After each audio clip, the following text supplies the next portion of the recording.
I noticed the car for the first time at 1:17 in the morning.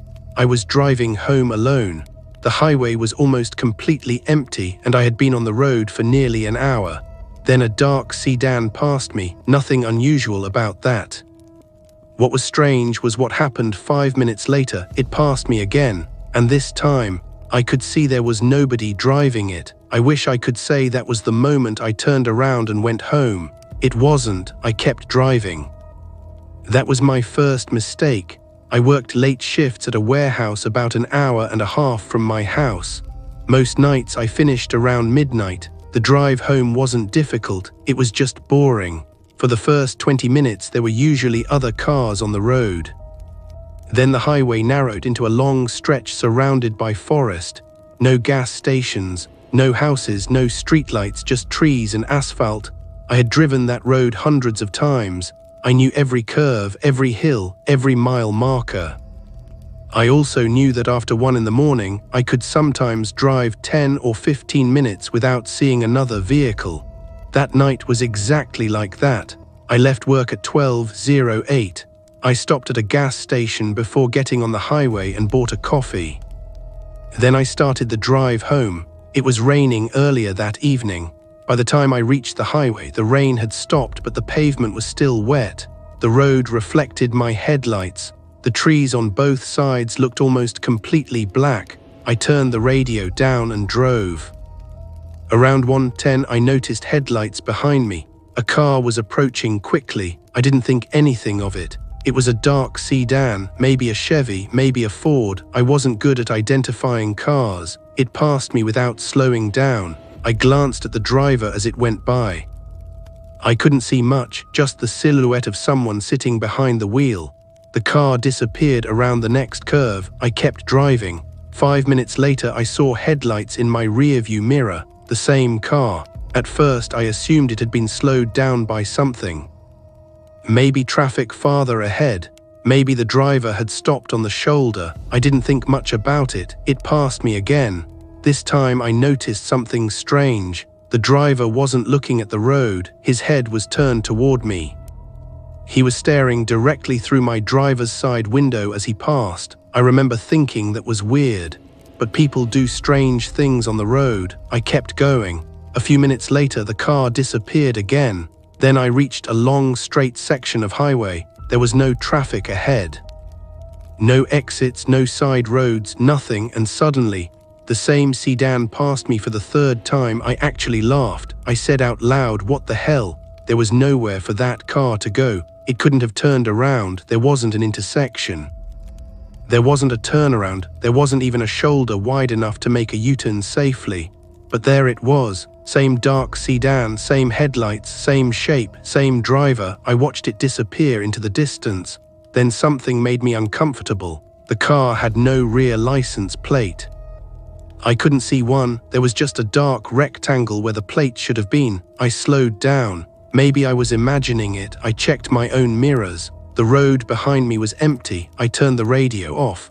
The car ahead disappeared around another bend. For several minutes, everything was normal. Then I saw the headlights again behind me. I checked the clock. 1:24 a.m. I was starting to get annoyed. I decided to let the car pass again. I moved slightly toward the right side of the lane. The sedan approached, closer, closer. Then it pulled alongside me. For a second, we were driving next to each other. I looked through the passenger window. The other driver looked directly at me. He was a man, maybe 40, dark hair, pale face, completely expressionless. And then I noticed something. His hands weren't on the steering wheel. They were resting in his lap. I looked toward the windshield. The car was moving straight. Nobody was steering it. I turned my head forward when I looked back. The sedan was gone. I immediately checked my rearview mirror. Nothing. I looked ahead. Nothing. My hands were suddenly sweating. I told myself I had simply misjudged what I saw. Maybe his hands were low on the steering wheel. Maybe the lighting made it look strange. Maybe I was tired. That explanation felt good enough for about 10 minutes. Then I saw a person standing beside the road. It happened so quickly that I almost missed them. A man was standing near the trees. He wasn't on the shoulder. He was about 20 feet inside the forest, completely still. He was wearing a dark jacket. His face wasn't visible. I slowed down slightly. The man didn't move. I passed him. Then I looked in the rearview mirror. He was gone. I checked again. Nothing. I looked at the trees. Nothing. There wasn't enough time for him to walk away. I started feeling uncomfortable, but I continued. Another 10 minutes passed. Then I saw the sedan again. This time it was parked on the shoulder, facing the wrong direction. The headlights were off. I slowed down as I approached. There was no one visible inside. I passed it. Then I checked my mirror. The sedan was still there. I kept driving. A few seconds later, my phone lost signal. Again, that wasn't unusual. This stretch of highway had terrible reception. But then my GPS froze. The blue arrow stopped moving. I tapped the screen. Nothing. I tried zooming out. The map disappeared. The screen simply showed a grey road. Then the GPS suddenly spoke, recalculating. I looked at the screen. It gave me a new route. The route made no sense. It wanted me to take an exit I had never used before. I ignored it. I knew the road home. I didn't need the GPS. I continued driving. Then my phone buzzed. A notification appeared. Photo saved to device. I frowned. I hadn't taken a picture. I opened my gallery. There was a new photograph. The image showed a highway. It was dark, wet pavement, trees on both sides. I recognized the location immediately. It was the road I was driving on. I zoomed in. My car was visible in the photograph. The photograph had been taken from behind me. I could see my rear license plate, my taillights, even the small crack in my rear bumper. Someone had photographed my car. I checked the timestamp. 1:41 a.m. I looked at my dashboard. 1:41. The photograph had been taken at that exact moment. I looked into my rearview mirror. Nothing, no headlights, no car. I pulled onto the shoulder. My heart was beating so hard I could feel it in my chest. I checked the photo again. There was something else in it. On the far right side of the image, between the trees, was the same man I had seen beside the road. Except he wasn't 20 feet into the forest anymore. He was standing much closer, maybe 10 feet from my car. I looked outside. Nothing. I checked the passenger side. Nothing. I checked behind me. Nothing. I locked the doors. Then I started the engine. I wanted to leave. But before I could put the car into drive, my headlights suddenly illuminated something on the road ahead. The dark sedan. It was parked directly in my lane. I slammed on the brakes. The car stopped maybe 20 feet away. I stared at it. The driver's door was open. There was nobody inside. I waited. Nothing moved. I grabbed my phone. No signal. I tried calling emergency services. The call wouldn't connect. I looked at the sedan again. Then I noticed something on the pavement. Footprints. They started at the driver's door. They crossed the road and disappeared into the forest. I didn't know what to do. Part of me wanted to get out and see where they went. Another part of me was screaming at me to leave. I listened to the second part. I slowly drove around the sedan. As I passed it, I glanced through the open driver's door. The interior was completely empty. No keys, no phone, no belongings, nothing. I kept driving. I didn't look back. For the next 20 minutes, I didn't see another vehicle. I started thinking maybe it was over. Then my GPS suddenly came back. The map loaded, and my stomach dropped. The blue line wasn't showing my route home. It was showing the road behind me. The route had changed. The destination wasn't my house anymore. It was a location several miles behind me, a location I recognized. The place where I had just passed the abandoned sedan. I turned the GPS off. Then my phone buzzed again. Another photograph. I opened it. This one was different. It showed the inside of my car, my driver's seat, my steering wheel, my dashboard. The photograph had been taken from somewhere behind me, inside the vehicle. I stared at it. There was no way someone had taken that picture from outside. The camera was almost directly behind my head, and then I noticed the timestamp. 1:48 a.m. 7 minutes earlier. I was still driving. My heart started racing. I checked the back seat. It was empty. I checked the rearview mirror. Nothing. Then I noticed something reflected in the mirror, a dark shape, standing directly behind my car. I turned around. There was nothing there. I looked at the mirror again, the shape was gone, I pulled over. I couldn't keep driving like this, I needed to think. I grabbed my phone and started scrolling through the photograph details. There was a location attached to the image. I expected it to show my location. It didn't, it showed a location several miles ahead. I stared at the coordinates. Then I recognized the road. It was the exact stretch of highway I hadn't reached yet. Someone had taken a photograph of me from inside my car 7 minutes earlier. And the location attached to it was somewhere I hadn't even reached. I didn't know how that was possible. Then another notification appeared. This one wasn't a photograph, it was a text message. No phone number, no contact name, just 4 words, "Don't take the next exit." I stared at the screen. I hadn't told anyone where I was. I hadn't posted anything. Nobody should have known which exit I was approaching. I looked up. The next exit was about half a mile away. For the first time that night, I realized something. Maybe the car wasn't following me. Maybe it was trying to make sure I kept driving. I reached the exit. I slowed down. My hands tightened around the steering wheel. Then I saw headlights appear in my rearview mirror. The dark sedan, it was behind me again, and this time there was someone sitting behind the wheel. I couldn't see his face, but I could see one thing clearly. He was smiling, and as I approached the exit, he turned on his headlights. Then he began accelerating toward me. The sedan was accelerating toward me. I was still approaching the exit. For a second, I thought the driver was going to hit me. I slammed my foot onto the gas and moved onto the exit ramp. The sedan followed. I looked in the mirror. Its headlights were getting closer. I could barely see the road ahead because my hands were shaking so badly. I was driving too fast for the ramp, but I didn't care.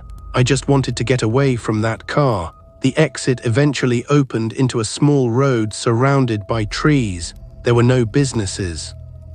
No houses, no streetlights, just darkness. I kept driving. The sedan stayed behind me. Then my phone buzzed. Another message, 4 words. "You took the wrong exit." I almost threw the phone onto the passenger seat. I didn't respond. I didn't even look at it again. I kept driving until I saw a gas station sign in the distance. It was one of those old stations that stayed open all night. I pulled into the parking lot. The sedan drove past. It didn't stop. I watched its taillights disappear around the corner. I sat there for several seconds. I couldn't believe it. Maybe I had finally lost him. I grabbed my phone and called the police. This time the call went through. I explained everything. The car, the photographs, the messages, the man. The officer told me to stay inside the vehicle and lock the doors. He asked for the license plate. I told him I couldn't see it. Then he asked me what kind of car it was. I told him it was a dark sedan, maybe a Chevy, maybe a Ford. I wasn't sure. The officer told me a patrol car would meet me at the gas station. I waited 5 minutes, then 10, no police car. I called again. The officer asked me for my location. I looked at the gas station sign. I told him the name. There was silence. Then he asked me to repeat it. I did. The officer said something that made my stomach drop. There shouldn't be a gas station there. I looked through the windshield. The lights were still on. The pumps were right in front of me. The building was clearly there. I told him I was looking at it. He asked me to stay in my vehicle. Then the call suddenly dropped. I tried calling back, no signal. I looked toward the building. That's when I noticed something. There were no cars parked outside, not one. The gas station lights were on. The doors were unlocked, but there was nobody inside. I didn't want to get out. I started the engine. Then I saw the sedan. It was parked across the road, facing me. The headlights were off. I could barely see it. I waited for the driver to move. He didn't. I put the car into reverse. The sedan's headlights suddenly came on. I froze. Then the car began moving straight toward me. I threw my car into drive and sped away. I didn't know where I was going. I just followed the road. After several minutes, I reached a larger highway. There were other cars. For the first time all night, I felt safe. I pulled into traffic. The sedan didn't appear. I drove for almost an hour. Nothing happened. No messages, no photographs, no strange cars. Eventually, my phone regained signal. I pulled into a well-lit parking lot and checked everything. There were 6 new photographs. I opened the first one, it showed the highway. The second showed my car. The third showed the gas station. The fourth showed me sitting inside my car. I stopped scrolling. The photograph had been taken through my driver's side window. Someone had been standing only a few feet away. The fifth photograph showed the road. The sixth showed my house. I stared at the screen. The photograph had clearly been taken from across the street. It showed my driveway, my front door, my car parked outside. I checked the timestamp. 2:36 a.m. I looked at the clock. 2:39, 3 minutes earlier, I hadn't reached home. I hadn't even entered my neighborhood. Someone had photographed my house before I got there. I immediately called the police again. This time someone answered. I told them what happened. The officer told me to go somewhere public and wait. I did. I stayed in that parking lot until sunrise. I didn't go home until there was daylight. When I finally arrived, everything looked normal. My house was exactly how I left it. The doors were locked. The windows were closed. Nothing appeared to be missing. I walked through every room. Nothing. I checked the security cameras. My driveway camera had recorded nothing unusual. No car, no person, nothing. Then I checked the timestamp of the photograph again. 2:36 a.m. I looked at my security camera footage from that exact time. There was a gap. 7 minutes of missing footage. I called the company. They told me the camera had temporarily lost connection. That had never happened before. A few days later, I received a call from the police. They had found the sedan. It had been abandoned in a wooded area about 30 miles from where I had first seen it. They ran the license plate. The plate belonged to a vehicle that had been reported stolen. 8 years earlier, the officer told me the vehicle had been involved in a fatal accident. A man had been driving alone. He lost control on the same highway. The vehicle left the road and struck several trees. The driver died at the scene. The car was eventually recovered. According to the records, it had been destroyed. I asked the officer how the stolen vehicle could have been driving around 8 years later. He said that was the strange part. The vehicle they found wasn't the original. It was another car with the same make, model, color, and license plate. Someone had apparently copied the plate. That explanation made sense. At least most of it did. Then the officer sent me a photograph. It was from the original accident report. The picture showed the wrecked vehicle sitting against a tree. The front end was destroyed. The windshield was shattered. The driver's side was completely crushed. I looked at the driver. It was the same man I had seen behind the wheel that night. Same face, same dark hair, same expression. Same jacket. I told the officer that was impossible. He said the photograph was 8 years old. I asked him if there was any possibility the person in the photograph wasn't the driver. He said no. The man in the photograph was the person who died. I didn't know what to say. I asked him if they had found anyone connected to the stolen vehicle. He said they hadn't. No fingerprints, no useful surveillance footage, no suspect, nothing. Then he told me something else. The location where the vehicle was found wasn't far from the original accident site. In fact, it was less than 2 miles away. I didn't sleep much after that. For weeks I avoided that highway. I took longer routes home. I changed my schedule. I stopped driving at night whenever possible. Eventually, things went back to normal. At least I thought they did. About 6 months later, I was cleaning old photographs off my phone. I found the pictures from that night. I almost deleted them.